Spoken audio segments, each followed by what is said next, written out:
नमस्कार, सत श्री अकाल, आदाब, नमस्ते। स्वागत है आपका ब्लू वेल्स के न्यूज चैनल के विशेष कार्यक्रम में, जिसका नाम है भारत कल, आज और कल भी। जी हाँ, हम आजादी का 75वां अमृत महोत्सव का जश्न मना रहे हैं और इसकी खुशियां बांटने के लिए और इस पर चर्चा करने के लिए हमारे साथ हैं जाने माने इतिहासकार नव्या, जाने माने वैज्ञानिक डॉक्टर तनीशी, सेना प्रमुख जनरल हिमांशु गौर, पीबीएसएम, एबीएसएम, बीएसएम और राजनीतिक विश्लेषक मल्लन जी। तो आइए शुरू करते हैं इतिहास से। नव्या जी, आप गुलाम भारत से अब तक की सफर की यात्रा पर प्रकाश डालें और हमारे श्रोतागणों को उनके इतिहास से परिचित कराएं। बहुत बहुत धन्यवाद, आपने बहुत ही उचित प्रश्न किया है। यदि मैं आजादी के सफर की बात करूं तो यह सफर शुरू हुआ था 1857 में, जब हमारे देश में पहली क्रांति हुई और मंगल पांडे जैसे वीर सिपाही ने अंग्रेजों के खिलाफ मोर्चा संभाला और उनका हुक्म मानने से साफ इनकार कर दिया। इस पर पूरे देश पर असर पड़ा, साथ ही साथ हर जगह क्रांतियां होनी शुरू हो गई। इससे हर एक हिंदुस्तानी के मन में आजादी के लिए अलग इच्छा पैदा हो गई।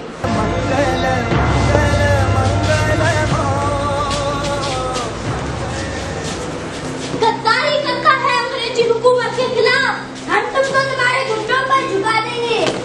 इनकलाब जिंदाबाद, इनकलाब जिंदाबाद, इनकलाब जिंदाबाद। सरफरोशी की तमन्ना अब हमारे दिल में है, देखना है तो कितना बाजुए कातिल में है।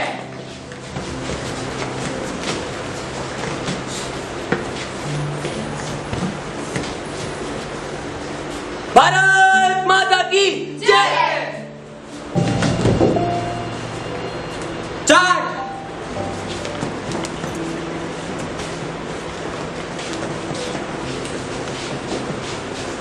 जहाँ तक मुझे इतिहास की जानकारी है, इस क्रांति का सीधा असर झांसी में पड़ा और रानी लक्ष्मीबाई ने भी अंग्रेजों के खिलाफ मोर्चा खोल दिया। हाँ बिल्कुल, रानी लक्ष्मीबाई के मन में तो बचपन से एक योद्धा था।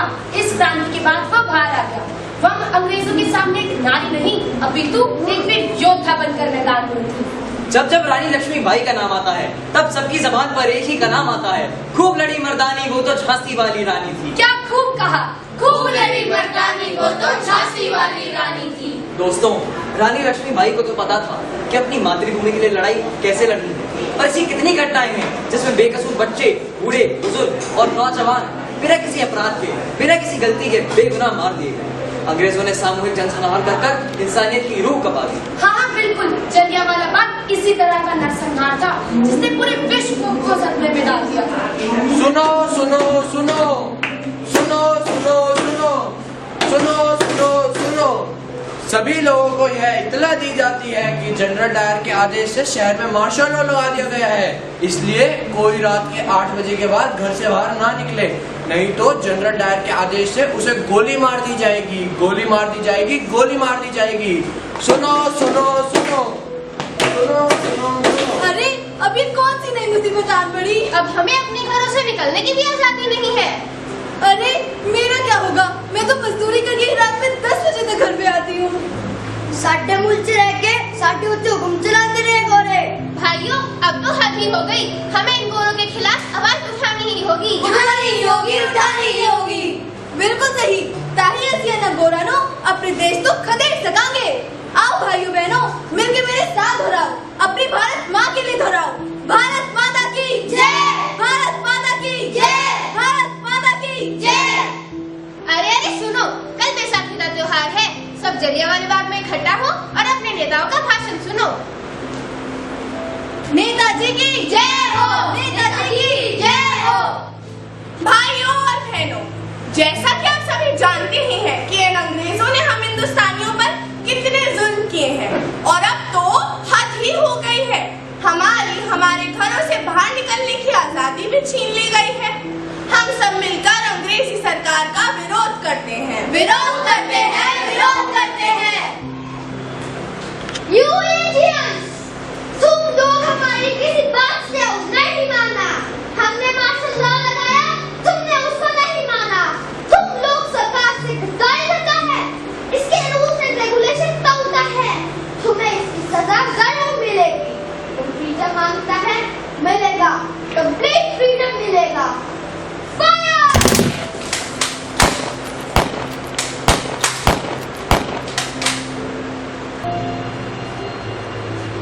और जैसा कि आप सबने देखा, मंगल पांडे, रानी लक्ष्मीबाई और अन्य क्रांतिकारियों की शहादतों के बाद आखिरकार हमें 1947 में आजादी मिल ही गई। लहू वतन के शहीदों का रंग लाया है, उछल रहा है जमाने में, नाम है आजादी, नाम है आजादी। जनरल हिमांशु जी, हमें तो आजादी मिली जिसके लिए हमने इतनी वेदनाएं, इतनी करुणाएं सही और इतने संघर्ष किए। आपको क्या लगता है उस आजादी का हम वर्तमान में सदुपयोग कर रहे हैं? सवाल तो आपका सही है, लेकिन उसका जवाब उतना ही कठिन। जिस उद्देश्य के साथ हमने आजादी के लिए इतना संघर्ष किया, आज विकसित भारत उसी के रूप में साकार है। आज ऐसी कोई जगह नहीं है जब भारत ने अपना लोहा न बनवाया। दूर भी जाना, आप बॉर्डर पे ही देख लीजिए, हमारे सैनिक जवान सही हथियार और तकनीकियों से युक्त है। आज बॉर्डर पर ईंट का जवाब पत्थर से दिया जा रहा है। जी हाँ, वो तो हम पाकिस्तान के खिलाफ सर्जिकल स्ट्राइक में देख ही चुके हैं। किस चुस्ती, फुर्ती और एकाग्रचित्ता के साथ हमारे सैनिकों ने उन्हीं की धरती पर उनको सबक सिखाया। जनरल साहब, ये बताइए, इन सैनिकों के लिए किसी प्रकार के परीक्षण की आवश्यकता होती होगी? सैनिकों को ये सब सरकार मुहैया कराती होगी? जी बिल्कुल, सैनिकों के प्रशिक्षण में सरकार किसी तरह की कोई कसर नहीं छोड़ती। और हाँ, एक बात और भी है, भारत की मिट्टी में सदियों से योग समाया है, जिसे वर्तमान में फिट इंडिया की मुहिम के माध्यम से युवाओं को आकर्षित किया जा रहा है। Long years ago, we made a tryst with destiny, and now the time comes when we should redeem our pledge. Not wholly or in full measure, but very substantially. At the stroke of midnight hour, when the world sleeps, India will awake to life and freedom. Jai Hind! Jai Hind! Jai Hind! Jai Hind! Jai Hind! Jai Hind! Doctor खुशी, fit India के साथ साथ हमारा भारत किस अन्य क्षेत्र में विकासशील से विकसित होने की कोशिश कर रहा है? पत्रकार साहब, क्या कहा आपने? किन अन्य क्षेत्रों में विकसित होने की कोशिश कर रहा है? आप पहले मुझे ये बताइए कि कहाँ आपने आत्मनिर्भर भारत का झंडा नहीं लहराते देखा? कैशलेस इंडिया, साक्षरता अभियान, कोरोना वैक्सीन का निर्माण और भी न जाने क्या क्या।